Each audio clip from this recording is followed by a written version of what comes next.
नमस्कार ज्योतिष मित्रों, आप सभी का मातृ कृपा संस्कार चैनल में हार्दिक स्वागत वंदन अभिनंदन है। आज हम आजीविका के विचार से संबंधित लग्न चक्र लेकर के उपस्थित हुए हैं। विषय है ग्रहों के अनुसार आजीविका। आजकल के युग में आजीविका खोजना एक चुनौतीपूर्ण काम है।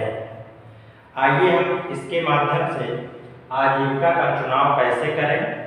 आप सभी अपनी लग्न कुंडली खोल लें और विचार करें, देखें, सुनें, मिलाएं कि अगर इसमें से कोई कंडीशन बन रही है तो उससे संबंधित आप आजीविका खोजें और ढूंढें और उसमें प्रयत्नशील रहें, तो निश्चित है कि आपको उससे संबंधित जॉब, कैरियर, नौकरी या कार्य या व्यवसाय अवश्य मिलेगा। सामान्यतः पहले हम भावों का विचार कर लेते हैं कि लग्न भाव है, धन भाव है, पराक्रम भाव है, सुख भाव है, मातृ भाव है, विद्या, बुद्धि और शुद्ध भाव है, ये रोग ऋण रिपु भाव है, ये सप्तम व्यवसाय और पत्नी का भाव है, ये अष्टम मोक्ष का भाव है, धन का भाव है, गड़े धन का भाव है, ये धर्म का भाव है, ये पिता का भाव है और यहाँ से भी पिता का भाव, शासन शासन का भाव, आय का भाव, पुत्र का भाव, बड़े भाई बहन का भाव और यहाँ से भी मोक्ष और व्यय का भाव होता है। अब आइए जो शुभ भाव होते हैं वो केंद्र त्रिकोण, ये जहाँ जो लग्न आपकी 12 है, ये लग्न आपकी 12 है, या केंद्र भाव अर्थात लग्न होता है, ये आपका त्रिकोण है, पंचम स्थान, ये आपका नवम भाव है, ये आपका त्रिकोण अत्यंत ही शुभ भाव माने जाते हैं। ये पंचम अर्थात लग्न भाव, पंचम भाव और नवम भाव अत्यंत ही शुभ भाव माने जाते हैं। तो हम सबसे पहले इन्हीं की गणना कर लें। कोई भी कुंडली हो तो सबसे पहले आप इन तीनों भावों का जरूर सर्वेक्षण करें। तो लग्न देखते हैं कि 7 अंश हैं। अंश की अवस्था जरूर देखें आप ग्रहों की कि कौन सा ग्रह कितने डिग्री का है, कितने मजबूत स्थिति में है, उसका भाव कौन सा है, उसमें उस भाव में राशि कौन सी है, उसके अनुसार विचार करें। तो देखिए सबसे पहले हम देखते हैं गुरु को। तो गुरु नवम स्थान में है, गुरु की डिग्री 22 अंश है। यहाँ देखिए 22 अंश 19 से 24 तक, 19 से 24 तक वृद्धावस्था में गुरु आप अपने स्वराश का नहीं, अपने मित्र राशि में नवम भाव स्वभाव में बैठा हुआ है। तो ये एक पॉजिटिव प्लैनेट है इस जातक के लिए। दूसरी चीज शनि की भी अवस्था देखिए तो वृद्धावस्था की है, या भी वृद्ध है, केतु भी कहीं ना कहीं वृद्ध है, अब राहु भी वृद्ध है, 23 है। अब यहाँ पे आपको खोजना है कि युवा ग्रह सबसे अच्छा काम करता है, सबसे स्ट्रांग होता है युवा प्लैनेट आपका। कुंडली में आजकल कंप्यूटर से सबके कुंडली मिल जाती है, बन जाती है। उस लग्न को आप देखें और नीचे उसके दिया होगा पूरा विवरण, लग्न कितने अंश का है और प्रत्येक प्लैनेट कितने अंश के हैं। तो यहाँ पर देखिए सूर्य चतुर्थ भाव में बैठा हुआ है, जिसकी डिग्री सबसे जबरदस्त है, 15 अंश। चंद्रमा की बिल्कुल क्या है, 1 से 6 बाल अवस्था, उसका भी स्वभाव बालक के अनुसार आप समझें। जिस विषय पे हमें चर्चा करना है सिर्फ वो बातें हम आपको बताने वाले हैं। शुक्र 3 अंश है। चलिए भाव का फल जो देगा वो तो देगा, सारे ग्रह भाव के फल अपने स्थिति के अनुकूल तो देते ही हैं, लेकिन यहाँ आजीविका आपको ढूंढना है तो हम कैसे ढूंढ रहे हैं। अब देखिए मंगल भी यहाँ पर सुख स्थान पे बैठ करके आय भाव को देख रहा है, तो आजीवन आय आपकी बनी रहेगी कम या ज्यादा, कम या सामान्य, ज्यादा कहना ठीक नहीं है, कम या सामान्य।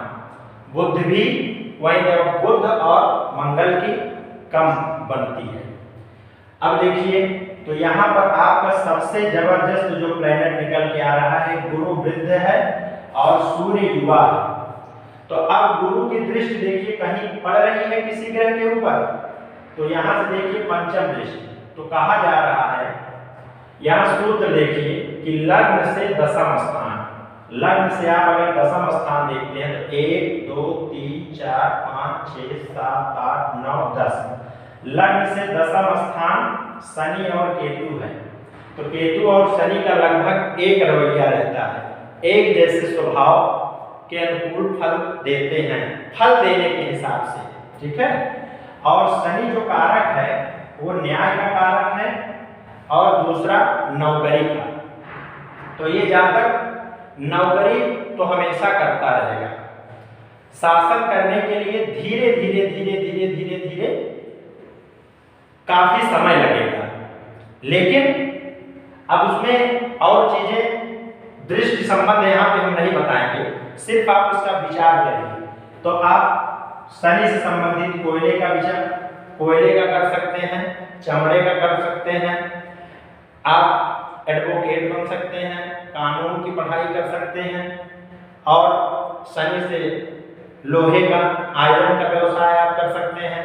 ऐसे क्षेत्र में आप निश्चित सफलता प्राप्त करेंगे।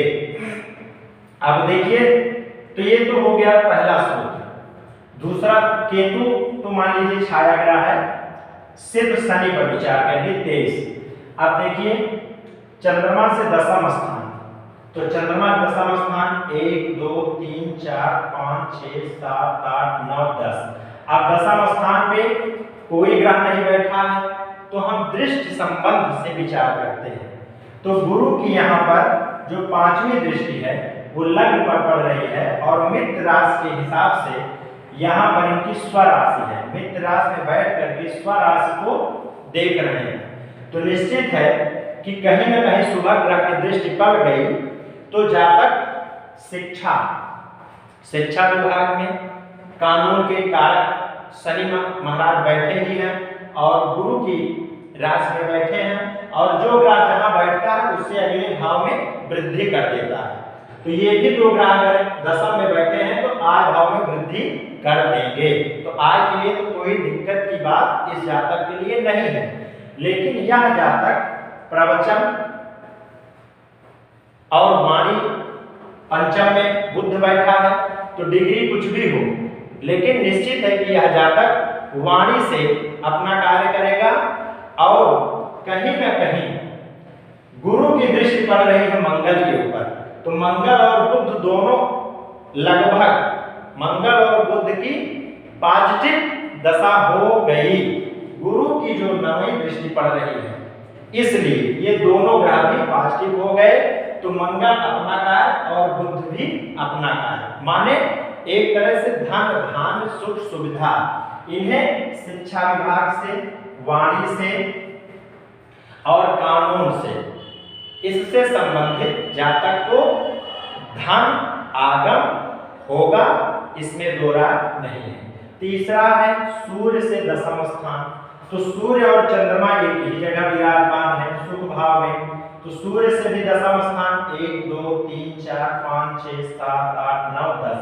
और सूर्य से भी दशम स्थान केंद्र अर्थात आपका लग्न भाव पड़ रहा है, और यहाँ भी गुरु की दृष्टि पंचम पड़ रही है, और सप्तम यहाँ पराक्रम पे पड़ रही है। तो जो पराक्रम के कारक मंगल बुध हैं, और ये सारे ग्रह पॉजिटिव हो गए, कुंडली अत्यंत स्ट्रांग हो रही है।